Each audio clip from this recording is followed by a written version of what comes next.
Hello, masters and princesses. Welcome to our fourth tattoo, our 10th anniversary tour update. And I am Peter from MNN. Happy April 1st, otherwise known as Happy April Fools.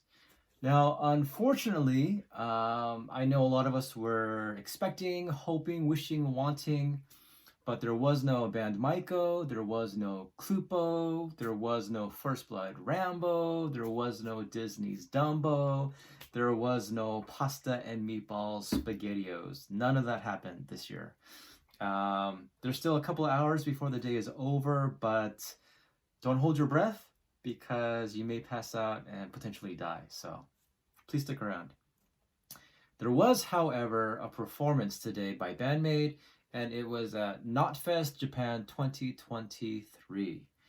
It took place in Chiba at Makuhari Mese, an exhibition hall which is about 40 kilometers east of Tokyo. Now, Band-Maid performed there at 12:20 p.m. at the Red Stage, and this was actually really cool, but Asterism, which some of you know already, performed there as an opening act earlier. And throughout the past few weeks, Halka, the guitarist for Asterism, had put up a few covers for Band-Maid on her Twitter as well as her TikTok. And I think that has helped expose her to some new fans, so that's really nice. And I'm sure they kicked ass. They're always good. They're always amazing if you haven't heard them yet. Very talented prodigies. Now, this performance is significant not just because it exposed Band-Maid to a number of new potential fans, but because this story started 3 years ago. For those who are newer fans, you may or you may not know, but 3 years ago, Band-Maid was invited to KNOTFEST Japan 2020 as an opening act. And they were excited. That year, 2020, was meant to be something really big and lead up to some big stuff. Ultimately to Budokan and more, but it didn't. And so because of COVID, KNOTFEST was postponed and essentially it was canceled. But the cool thing that the Maids did was, this happened in March, so basically 3 years ago, the Maids decided to do a live stream on YouTube of the set list they were planning to perform at KNOTFEST. So they opened up with a cover of Duality from Slipknot and did a few other songs. And it was great because we got to see Band-Maid in sort of a new way. They were closer up, the action, the movement, and that eventually led to the online live streams that we got throughout the past couple of years. So grateful for that, if nothing else. But today they finally had their revenge. Japanese style, revenge, which is basically to kind of get back, not actual revenge. Nobody died, not that I know of. Now, the set list today was 30 minutes. And there were also 2 songs played for their sound check. Let me put it up. So, sorry. Okay. Here's the set list. And just to compare, here's actually what their set list was for 2020. And as you can see, only Screaming and Domination made the cut for both years, 2020 and this year. Now, I definitely would have left Urine in, because that's such a awesome, heavy, hard-rocking song. And just because I love it so much, I would have put in Warning as well somewhere. But that's me. What about you? What would have been your set list for KNOTFEST? What do you think would have kicked people's asses and kept them just craving for more?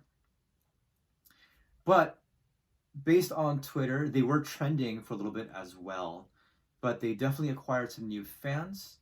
One of them, I read, pointed out how he thought they were so cool as they're performing, and then as they were walking off stage, they turned into something so cute, which we've all seen before. Thankfully for Miku, no Konami, no Mincho antics of like throwing up her skirt as she was walking behind her. Not that I know of. But here's my favorite tweet from a female fan. And, you know, for those who are in the know, you know that the majority of Band-Maid fans are middle-aged to older men who love their hard rock, who grew up 60s, 70s, 80s. But for me, for some reason, whenever I see a girl talking about how they're inspired by Band-Maid, it's so sweet and it's so touching and so awesome that Band-Maid has the potential to really inspire these women, these girls in a way that they themselves may take up their own creativity and arts to do something great the way that Band-Maid has up till now, and they will continue to.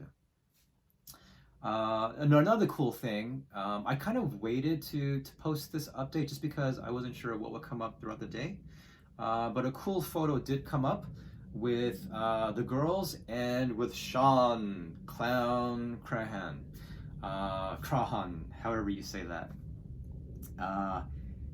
Yeah, I think it was very exciting for them. It's very exciting for the fans. And they will actually see them again in Rockville in Florida, because Slipknot will be there as well as Band-Maid. So it'll be nice to see that. And again, you know, part of this industry, the music industry, is who you meet and who really is watching and listening. So hopefully meeting with Slipknot, hopefully all of them and other people as well, may lead to other potential goodness, grandness, gold. Now, even though there was no April Fool's sort of event,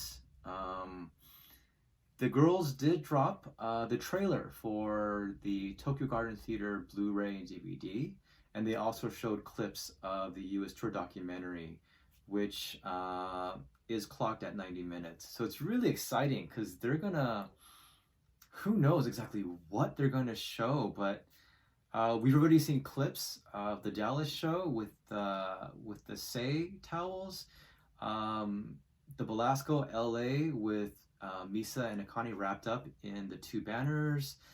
There's a lot of good stuff that's gonna come up, and I'm excited to see just what. So whether you're a part of the antics behind the scenes or just there for the show, I think it'll be an awesome thing to see, because that's kind of what we want, right? Not just covers, but man, behind the scenes, just see what's going on. So if you haven't yet, please get on that, purchase it. There's a 100-page photo album as well, and it is limited to the first press, so don't miss out. Other than that, up next, we have the Kansai Kyujis, and that is coming up in late April. 3 shows. You have Kobe, Kyoto, and Osaka. And then after that, you have the girls performing at the Arabaki Festival. The dates are April 29th and 30th, so be ready for that as well.